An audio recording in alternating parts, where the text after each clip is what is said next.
আসসালামু আলাইকুম। পুরো মধ্যপ্রাচ্য জুড়ে বাড়ছে তৃতীয় বিশ্বযুদ্ধের দামামা। লেবাননের ভূখণ্ড থেকে ইসরায়েলি ভূখণ্ডে ব্যাপক হামলা করছে হিজবুল্লাহ। এবার হিজবুল্লাহর সাথে যোগ দিতে বদ্ধপরিকর হামাস, হুতি ও ইরান। যে কোনো সময় ইসরায়েলি ভূখণ্ডে আবারও হামলা করবে ইরান। এদিকে উত্তেজনা কমে ইরানের সাথে বন্ধুত্ব হাত সৌদি আরবের। এবার মুসলিম বিশ্বকে বাঁচাতে একট্টা সৌদি ও ইরান। আর এরই মধ্যে আমাদের হাতে এসে পৌঁছেছে গুরুত্বপূর্ণ আন্তর্জাতিক সংবাদ। শুরুতেই জানিয়ে দিব সংবাদ শিরোনাম, পরে থাকছে বিস্তারিত। 24 ঘন্টায় ইসরায়েলের 175টি রকেট ছুড়েছে হিজবুল্লাহ। আরো জানিয়ে দিব ইসরায়েলি সৈন্যদের বিরুদ্ধে গুপ্ত হামলা চালাতে সক্ষম হামাস।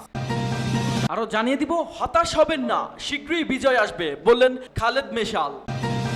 অন্যদিকে গণহত্যার জন্য ইসরায়েলকে মূল্য দিতে হবে বললেন এরদোগান। এবং সর্বশেষ জানিয়ে দিব গাজায় ইসরায়েলি হামলায় আরো 77 ফিলিস্তিনি নিহত।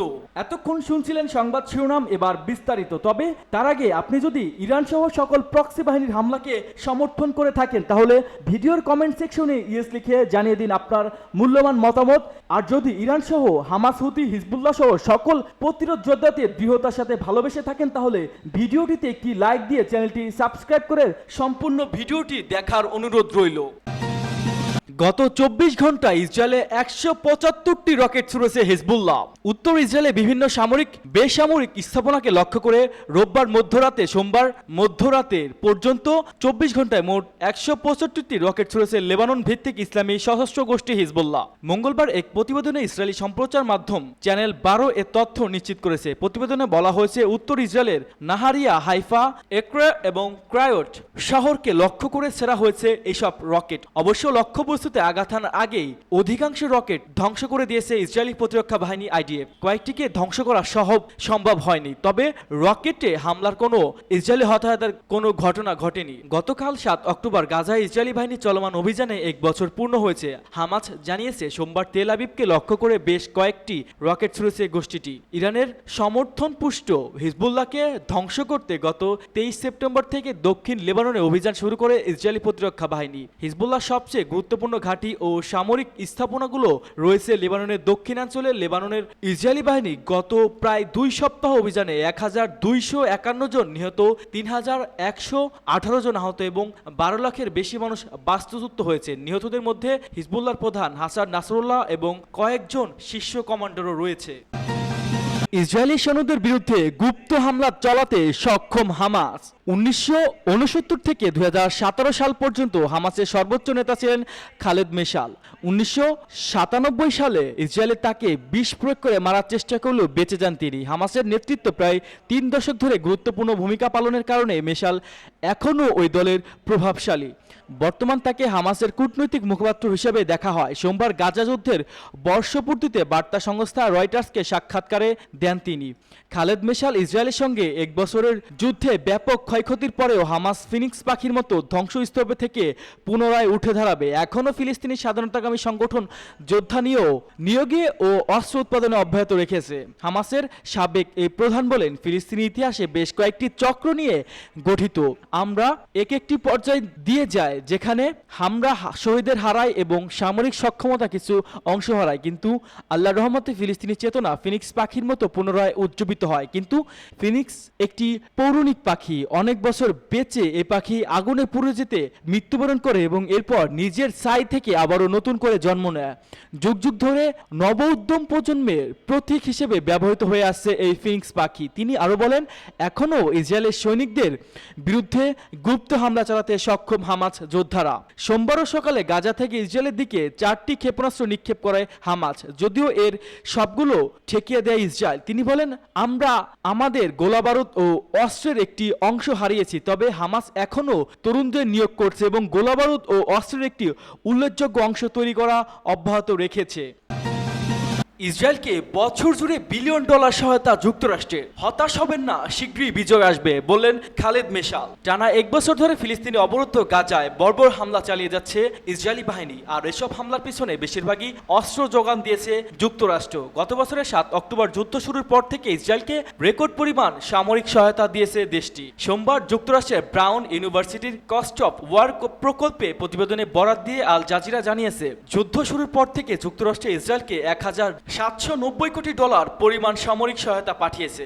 প্রতিবেদনে বলা হয়েছে ইসরায়েলে আয়রন ড্রোম এবং ডেভিস স্লিং মিসাইল প্রতিরক্ষা ব্যবস্থা ফের শক্তিশালী করার জন্য $400 কোটি ব্যয়ের পাশাপাশি বন্দুক এবং জেট ফুয়েলের জন্য বিপুল পরিমাণ অর্থ নগদ সহায়তা করেছে। প্রতিবেদনে আরও বলা হয়েছে গত এক বছরে মধ্যপ্রাচ্যের মার্কিন সামরিক অভিযান চালানোর জন্য অতিরিক্ত $486 কোটি দেওয়া হয়েছে। গাজাবাসীর প্রতি সমর্থন জানিয়ে ইয়েমেনের সশস্ত্র হুতি গোষ্ঠীর চালানো আক্রমণ প্রতিরোধের জন্য যুক্তরাষ্ট্রের সামরিক অভিযানে খরচ চালাতে এ তহবিল সরবরাহ করা হয়। এই হিসাবটি বের করেছে হার্ভার্ডের John F Kennedy School of Government's অধ্যাপক লিডা জেবিল। তিনি 11 সেপ্টেম্বর হামলার পর থেকে মার্কিন যুদ্ধের ব্যয়ের উপর নজর রেখেছেন। তার সঙ্গে রয়েছে গবেষণা উইলিয়াম ডি হার্টু এবং স্টিফেন স্যামোলার। এর আগে 23 সেপ্টেম্বর এক ঘোষণা ইসরায়েলকে আরও $870 কোটি সামরিক সহায়তা প্যাকেজ দেওয়ার ঘোষণা দেয় যুক্তরাষ্ট্র। এই প্যাকেজটি ইসরায়েলকে তার সামরিক কার্যক্রমে সহায়তা হিসেবে দেওয়ার কথা জানিয়েছে দেশটি। এদিকে আন্তর্জাতিক নিষেধাজ্ঞা সত্ত্বেও মার্কিন অস্ত্র ব্যবহার করে গাজায় অবিরত হামলা চালিয়ে যাচ্ছে ইসরায়েলি সেনারা। এই এক বছরে গাজায় হামাসের 40,000-এর বেশি লক্ষ্যবস্তুতে বোমা হামলা চালিয়েছে তারা। সোমবার ইসরায়েলের সামরিক বাহিনী জানিয়েছে এ সময় হামাসের 4,700টি টানেলের মুখ খুঁজে পেয়েছে ইসরায়েলি সেনারা, ধ্বংস করেছে 1,000 রকেট লঞ্চার সাইট। ইসরায়েলি সামরিক বাহিনী বরাত দিয়ে রয়টার্স জানিয়েছে যুদ্ধ শুরুর পর থেকে গাজায় হামাসের 8 জন ব্রিগেডিয়ার কমান্ডর, 30 জন ব্যাটালিয়ন কমান্ডর এবং 165 জন কোম্পানি কমান্ডরকে হত্যা করা হয়েছে।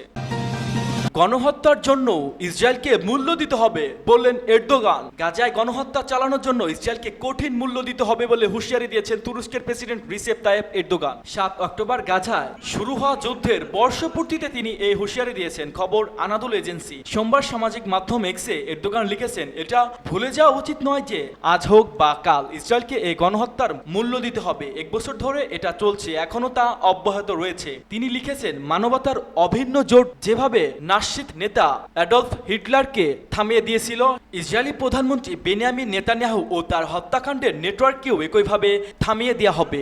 উল্লেখ্য, গত বছরের 7 অক্টোবর ইসরায়েলের দক্ষিণাঞ্চলে নজিরবিহীন হামলা চালায় হামাস। হামলায় ওই দিন ইসরায়েলের 300 সেনাসহ প্রায় 1,200 জন নিহত হন। একই সঙ্গে 251 জনকে জিম্মি করে গাজায় নিয়ে আসা হয়। এরপর গাজায় নির্বিচার হামলা শুরু করে ইসরায়েল। গাজায় উপত্যকাটিতে গত এক বছরে নেতানিয়াহু বাহিনীর হামলায় অন্তত 41,909 জন প্রাণ হারিয়েছেন, যাদের মধ্যে বেশিরভাগই নারী ও শিশু। এ সময় আহত হয়েছেন 97,303 জন। হামাস নিয়ন্ত্রিত স্বাস্থ্য মন্ত্রণালয় থেকে জানানো এ সংখ্যাকে বিশ্বাসযোগ্য বলে জাতিসংঘ।